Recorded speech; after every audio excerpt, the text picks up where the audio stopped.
دوستو، قیامت کی بڑی نشانیوں میں سے ایک نشانی دجال کا ظاہر ہونا بھی ہے۔ ہمارے پیارے نبی حضرت محمد مصطفیٰ صلی اللہ تعالی علیہ وآلہ وسلم سمیت اللہ تعالیٰ نے جتنے بھی پیغمبروں کو اس دنیا میں بھیجا ہے، ان سب نے انسانوں کو دجال کے فتنے سے ڈرایا ہے۔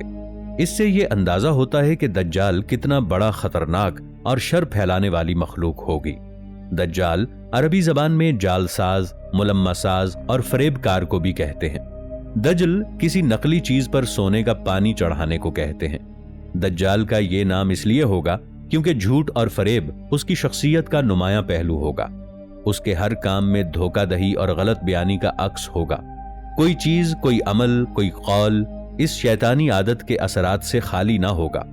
دجال کا فتنہ اس پوری دنیا میں ابتدا سے لے کر انتہا تک سب سے بڑا اور خطرناک فتنہ ہے۔ دجال جھوٹ اور سچ کی آمیزش سے بولے گا۔ یہ خود کو بہت زیادہ پارسا، متقی، پرہیزگاروں میں سے بتائے گا اور لوگوں کو بھی نیکی کی طرف راغب کرنے کی کوشش کرے گا، اور یوں آہستہ آہستہ لوگ اس کی طرف راغب ہونا شروع ہو جائیں گے۔ یہ شخص خدائی کا بھی دعویٰ کرے گا اور پھر مسیحائی کا، اور خود کو خدا ماننے لگے گا۔ مختلف احادیث میں اس کا حلیہ کچھ یوں بیان کیا گیا ہے۔ دجال ایک نوجوان مرد ہوگا، اس کا قد لمبا ہوگا اور اس کے ماتھے پر ایک آنکھ ہوگی۔ اس کا ماتھا چوڑا ہوگا اور اس کے درمیان کافر لکھا ہوگا، یعنی کاف، الف، فے اور رے۔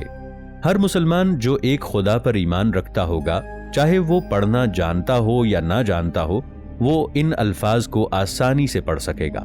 اس کی کانی آنکھ ایسی ہوگی جیسے پھولا ہوا انگور ہوتا ہے۔ اس کا سینہ چوڑا ہوگا اور تھوڑا اندر کی طرف دھنسا ہوا ہوگا۔ اس کے بال گھنگریالے ہوں گے۔ احادیث میں آتا ہے کہ اس کے نکلنے سے 3 سال قبل دنیا قحط سالی کا شکار ہو جائے گی۔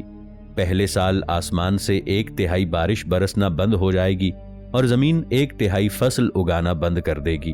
دوسرے سال آسمان 2/3 بارش برسانا بند کر دے گا، جبکہ زمین 2/3 پیداوار نہیں کر سکے گی۔ تیسرے سال بارش مکمل طور پر بند ہو جائے گی اور زمین مکمل طور پر بنجر ہو جائے گی۔ آسمان دیکھنے میں شیشے کا نظر آئے گا اور زمین دیکھنے میں تانبے کی نظر آئے گی۔ قحط سالی کی وجہ سے جانوروں کو چارہ ملنا بند ہو جائے گا اور وہ ہلاک ہونا شروع ہو جائیں گے۔ ہر طرف تعفن پھیلا ہوگا۔ اس کے بعد فتنے اور ایک دوسرے کا قتل عام شروع ہو جائے گا۔ لوگ ایک دوسرے کی جان کے دشمن ہوں گے اور ایک دوسرے کو دیس نکالا کر رہے ہوں گے۔ تب ہی دجال ظاہر ہوگا۔ مختلف احادیث مبارکہ کے مطابق دجال کا خروج سب سے پہلے شام اور عراق کے درمیان کی گھاٹی سے ہوگا، مگر اس وقت اس کی شہرت نہیں ہوگی۔ دجال کے مددگار یہودیہ گاؤں میں اس کا انتظار کر رہے ہوں گے۔ وہ وہاں جائے گا اور ان کو ساتھ لے کر پہلا پڑاؤ خوز و کرمان میں کرے گا۔ پھر مسلمانوں کے خلاف اس کا خروج خراسان سے ہوگا۔ قحط سالی کے ساتھ ساتھ لوگ علمی اعتبار سے بھی گمراہ ہونا شروع ہو جائیں گے۔ لوگ خود کو بہت بڑا عالم مانیں گے۔ اصل علماء اور عالم دین انتہائی قلیل تعداد میں رہ جائیں گے۔ دجال زمین پر 40 دن تک رہے گا۔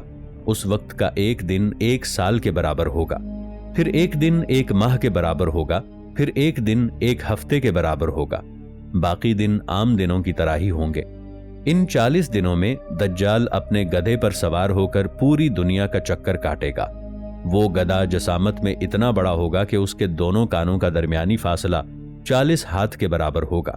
یہ گدھا جب ایک قدم اٹھائے گا تو 1 میل تک کا فاصلہ طے کر لے گا۔ اس وقت پوری دنیا کا کوئی میدان، صحرائی یا پہاڑی علاقہ ایسا نہیں بچے گا جہاں اس کا چکر نہ لگا ہو۔ البتہ دجال مکہ اور مدینہ شریف میں داخل نہیں ہو سکے گا، کیونکہ وہاں پر اللہ تعالیٰ نے فرشتوں کو مقرر کر رکھا ہے جو قیامت تک وہاں پر موجود رہیں گے۔ دجال مدینہ منورہ کے باہر کی طرف دلدلی زمین پر پڑاؤ ڈالے گا، اور اس کے پڑاؤ ڈالنے کی وجہ سے شدید زلزلے ظاہر ہوں گے، اور مدینہ شریف میں بھی زلزلے کے 3 شدید جھٹکے آئیں گے۔ مدینے کے اندر موجود ہر قسم کے منافق اور کافر مدینے سے بھاگ کھڑے ہوں گے اور دجال سے اس طرح ملاقات کریں گے جیسے وہ صدیوں سے اس کا انتظار کر رہے تھے۔ اس رات مدینہ منورہ ہر قسم کے کافروں سے، چاہے وہ منافق عورت ہو یا مرد ہو، پاک ہو جائے گا۔ اس لیے اس دن کو یوم الحناس بھی کہا جاتا ہے۔ بعض روایات میں بھی یہ آتا ہے کہ دجال کوہ طور اور بیت المقدس کے اندر بھی نہیں جا سکے گا۔ دوستو، آپ کو یہ جان کر حیرانی ہوگی کہ صحیح بخاری، جو کہ احادیث کی مستند کتاب مانی جاتی ہے، اور یہ حدیث بخاری اور مسلم دونوں کتب میں موجود ہے، اس کے مطابق حضرت محمد مصطفیٰ صلی اللہ تعالی علیہ وآلہ وسلم کا ارشاد ہے کہ میں نے دجال کو خانہ کعبہ کا طواف کرتے ہوئے دیکھا ہے۔ دجال کے آگے حضرت عیسیٰ علیہ السلام بھی طواف کر رہے ہیں۔ آپ نے فرمایا کہ میں کعبے کے پاس کھڑا ہوں، دیکھتا ہوں کہ ایک گندمی رنگ کا آدمی جو اپنے آس پاس کے لوگوں سے انتہائی خوبصورت تھا، اس کے بال گھنگریالے اور وہ دونوں کندھوں کے درمیان لٹک رہے ہیں، اس کے سر سے پانی کے قطرے ٹپک رہے ہیں۔ وہ آگے دو آدمیوں کے کندھوں پر اپنے ہاتھ رکھے ہوئے کعبہ کا طواف کر رہا ہے۔ جب میں نے پوچھا کہ یہ کون ہے تو جواب دیا گیا کہ یہ مسیح ابن مریم ہے۔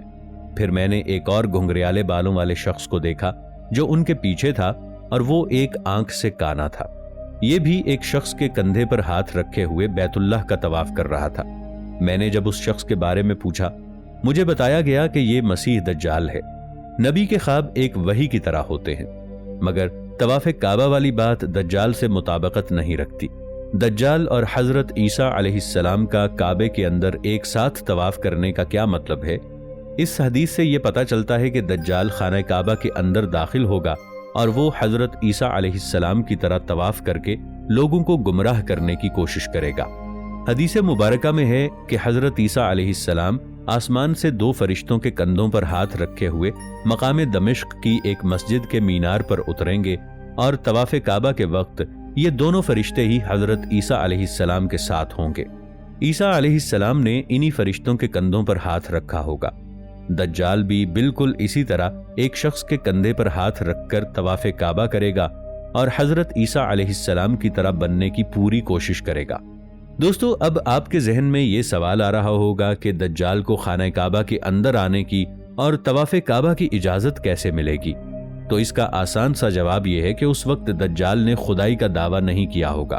بے شک اللہ تعالیٰ آنے والے حالات سے بھی باخبر ہے، کون انسان کیا گناہ کرے گا، اس کی تقدیر میں کیا لکھا گیا ہے، مگر جب تک کسی انسان سے وہ گناہ سرزد نہ ہو جائے وہ انسان سزا نہیں پا سکتا۔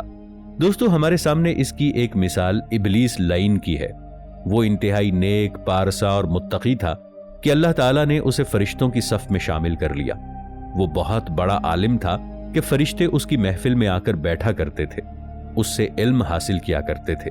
اللہ تعالیٰ یہ بخوبی جانتا تھا کہ ابلیس سرکش ہوگا اور اسے جنت سے نکال دیا جائے گا، پھر بھی اللہ تعالیٰ نے اسے وقت سے پہلے سزا نہیں دی اور فرشتوں کی صف میں شامل رکھا۔